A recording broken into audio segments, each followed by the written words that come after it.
एक समय की बात है, एक गांव में चित्रभानु नाम का शिकारी अपनी छोटी सी झोपड़ी बनाकर रहता था और जानवरों का शिकार करके अपने परिवार का पालन पोषण करता था।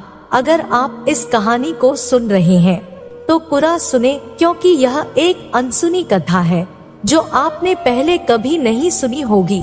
और हम आपको यह विश्वास दिलाते हैं कि इस कथा को सुनने के बाद आपको ये नहीं लगेगा कि आपने अपना कीमती समय बर्बाद कर दिया। तो चलिए शुरू करते हैं आज की इस पवित्र कथा को। एक बार उस शिकारी की पत्नी बीमार हो जाती है। अपनी पत्नी का इलाज कराने के लिए वह गांव के सेठ से कर्ज ले लेता है। जब वह सेठ के कर्ज को समय पर चुका नहीं पाया तो सेठ ने उसे बंदी बना लिया। संयोग से उस दिन सावन का अंतिम सोमवार था और सेठ की पत्नी ने सोमवार का व्रत रखा था, तो वह शिव जी की पूजा करते हुए सोमवार व्रत कथा सभी को सुना रही थी। वही थोड़ी ही दूर एक खंभे से बंधा हुआ शिकारी भी व्रत कथा को ध्यान मग्न होकर सुन रहा था। कथा खत्म होने के बाद सेठ ने उस शिकारी को अपने पास बुलाया और कर्ज चुकाने को कहा। तो शिकारी ने अगले दिन सारा कर्ज चुकाने का वचन दिया और सेठ के बंधन से मुक्त हो गया। अब वह रोज की तरह जंगल में शिकार के लिए निकल गया, लेकिन दिन भर बंदी गृह में रहने के कारण वह भूख प्यास से व्याकुल था। वह शिकार की तलाश में बहुत दूर चले जाता है और उसे जंगल में ही रात गई। उसने सोचा आज की रात जंगल में ही बितानी पड़ेगी। वह एक तालाब के पास गया। उसने सोचा रात में कोई न कोई जानवर तालाब में पानी पीने अवश्य आएगा और मैं उसका शिकार कर लूंगा। उसे तालाब के पास एक बिल्व वृक्ष दिखाई दिया। वह उस पेड़ के ऊपर चढ़कर शिकार का इंतजार करने लगता है और उस बिल्व वृक्ष के नीचे शिवलिंग था जो बिल्व पत्रों से ढका हुआ था। शिकारी को उसका पता नहीं था। शिकारी ने पेड़ पर आराम से बैठने के लिए टहनियों को तोड़ा और वे संयोग से शिवलिंग पर गिरती चली गई। इस प्रकार से दिन भर भूखे शिकारी का व्रत भी हो गया और शिवलिंग पर बेलपत्र भी चढ़ गए। आधी रात बीत जाने के बाद एक हिरण तालाब में पानी पीने आती है।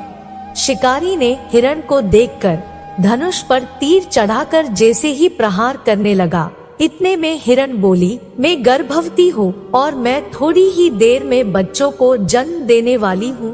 तुम एक साथ दो जीवों की हत्या करोगे जो ठीक नहीं है। मैं बच्चे को जन्म देकर शीघ्र ही तुम्हारे सामने प्रस्तुत हो जाऊंगी, तब तुम मुझे मार देना। तब शिकारी ने प्रत्यंचा ढीली कर दी और हिरणी जंगली झाड़ियों में लुप्त हो गई। प्रत्यंचा चढ़ाने तथा ढीली करते वक्त कुछ बिल्व पत्र अनायास ही टूटकर शिवलिंग पर गिर गए। इस प्रकार उससे अनजाने में ही प्रथम प्रहर का पूजन भी संपन्न हो गया। कुछ ही देर बाद एक और हिरणी उधर से निकली। शिकारी की प्रसन्नता का ठिकाना न रहा। समीप आने पर उसने धनुष पर बाण चढ़ाया। तब उसे देख हिरणी ने विनम्रता पूर्वक निवेदन किया, हे शिकारी, मैं थोड़ी देर पहले ऋतु से निवृत्त हुई हूँ, कामातुर विरहिणी हूँ। मैं अपने प्रिय की खोज में भटक रही हूँ। मैं अपने पति से मिलकर शीघ्र ही तुम्हारे पास आ जाऊंगी। शिकारी ने उसे भी जाने दिया। 2 बार शिकार को खोकर उसका दिमाग खराब हो गया। वह चिंता में पड़ गया। रात्रि का आखिरी पहर बीत रहा था। इस बार भी धनुष से लगकर कुछ बेलपत्र शिवलिंग पर जा गिरे तथा दूसरे प्रहर का पूजन भी संपन्न हो गया। तभी एक अन्य हिरणी अपने बच्चों के साथ झाड़ियों से निकली। शिकारी के लिए यह स्वर्णिम अवसर था। उसने धनुष पर तीर चढ़ाने में देर नहीं लगाई। वह तीर छोड़ने ही वाला था कि हिरणी बोली, हे शिकारी, मैं इन बच्चों को इनके पिता के हवाले करके लौट आऊंगी। इस समय मुझे मत मारो। शिकारी हंसा और बोला, सामने आए शिकार को छोड़ दूं? मैं ऐसा मूर्ख नहीं हूँ। इससे पहले मैं 2 बार अपना शिकार खो चुका हूँ। मेरे बच्चे भूख प्यास से व्यग्र हो रहे होंगे।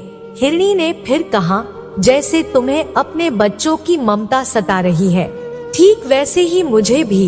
हे शिकारी, मेरा विश्वास करो, मैं इन्हें इनके पिता के पास छोड़कर तुरंत लौटने की प्रतिज्ञा करती हूँ। हिरनी का दीन स्वर सुनकर शिकारी को उस पर दया आ गई। उसने उस मृगी को भी जाने दिया। शिकार के अभाव में और भूख प्यास से व्याकुल शिकारी अनजाने में ही बेल वृक्ष पर बैठा बेलपत्र तोड़ तोड़ कर नीचे फेंकता जा रहा था। दिन उगने वाला था तो उसने देखा एक हृष्ट-पुष्ट मृग उसी रास्ते पर आ रहा है। शिकारी ने सोच लिया कि इसका शिकार वह अवश्य करूंगा। शिकारी की तनी प्रत्यंचा देखकर मृग विनीत स्वर में बोला, हे शिकारी, यदि तुमने मुझसे पहले आने वाली 3 मृगियों तथा छोटे छोटे बच्चों को मार डाला है तो मुझे भी मारने में विलंब न करो, ताकि मुझे उनके वियोग में एक क्षण भी दुख नहीं सहना पड़े। मैं उन हिरनियों का पति हूँ। यदि तुमने उन्हें जीवन दान दिया है तो मुझे भी कुछ क्षण का जीवन देने की कृपा करो। मैं उनसे मिलकर तुम्हारे समक्ष उपस्थित हो जाऊंगा। मृग की बात सुनते ही शिकारी की आंखों के सामने पूरी रात का घटनाचक्र घूम गया। उसने सारी कहानी मृग को सुना दी। तब मृग ने कहा, मेरी तीनों पत्नियां जिस प्रकार प्रतिज्ञाबद्ध होकर गई हैं, मेरी मृत्यु से अपने धर्म का पालन नहीं कर पाएंगी। आथा जैसे तुमने उन्हें विश्वास पात्र मानकर छोड़ा है, वैसे ही मुझे भी जाने दो। मैं उन सब के साथ तुम्हारे सामने शीघ्र ही उपस्थित होता हूँ।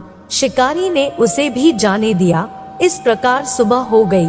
उपवास, रात्रि जागरण तथा शिवलिंग पर बेलपत्र चढ़ने से अनजाने में ही पर शिव जी की पूजा पूर्ण हो गई। पर अनजाने में ही की हुई पूजा का परिणाम उसे तत्काल मिला।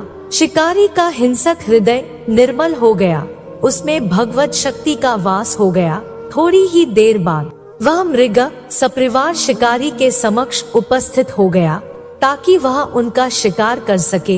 किंतु जंगली पशुओं की ऐसी सत्यता, सात्विकता एवं सामूहिक प्रेम भावना देखकर शिकारी को बड़ी ग्लानि हुई। उसने मृग परिवार को जीवन दान दे दिया।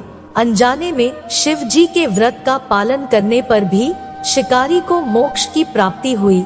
जब मृत्यु काल में यमदूत उसके जीव को ले जाने आए तो शिवगणों ने उन्हें वापस भेज दिया तथा शिकारी को शिवलोक ले गए। शिव जी की कृपा से ही अगले इस जन्म में राजा चित्रभानु बना। अपने पिछले जन्म को याद रख पाए तथा सोमवार व्रत के महत्व को जानकर उसका अगले जन्म में भी पालन कर पाए। शिकारी की कथा अनुसार महादेव तो अनजाने में किए गए व्रत का भी फल दे देते हैं, पर वास्तव में महादेव शिकारी की दया भाव से प्रसन्न हुए। शिकारी को पता था कि उसका परिवार शिकार के इंतजार में भूखा है, फिर भी शिकारी ने मृग परिवार को जाने दिया। यह करुणा ही उस शिकारी को उन पंडित एवं पुजारियों से उत्कृष्ट बना देती है जो कि सिर्फ रात्रि जागर, उपवास एवं दूध, दही एवं बेलपत्र आदि द्वारा शिव को प्रसन्न कर लेना चाहते हैं। इस कथा में सबसे महत्वपूर्ण बात यह है कि इस कथा में अनजाने में हुए पूजन पर विशेष बल दिया गया है। इसका अर्थ यह नहीं है कि शिव किसी भी प्रकार से किए गए पूजन को स्वीकार कर लेते हैं अथवा भोलेनाथ जाने या अनजाने में हुए पूजन में भेद नहीं कर सकते हैं। वास्तव में वह शिकारी शिव पूजन नहीं कर रहा था। इसका अर्थ यह भी हुआ कि वह किसी तरह के किसी भी फल की कामना भी नहीं कर रहा था। उसने मृग परिवार को जीवन दान दिया जो कि शिव पूजन के समान है। शिव का अर्थ ही कल्याण होता है। परोपकार करने के लिए कोई जरूरी नहीं कि उस दिन सावन माह का सोमवार ही हो। अगर हम उन परम कल्याणकारी आशुतोष भगवान में स्वयं को लीन कर दें तथा कल्याण मार्ग का अनुसरण करें, वही सावन सोमवार का सच्चा व्रत होता है। उम्मीद है आप सभी को यह भोलेनाथ की सोमवार व्रत कथा बहुत ही पसंद आई होगी। और भी इसी कथाएं सुनने के लिए वीडियो को लाइक करके चैनल को सब्सक्राइब करें।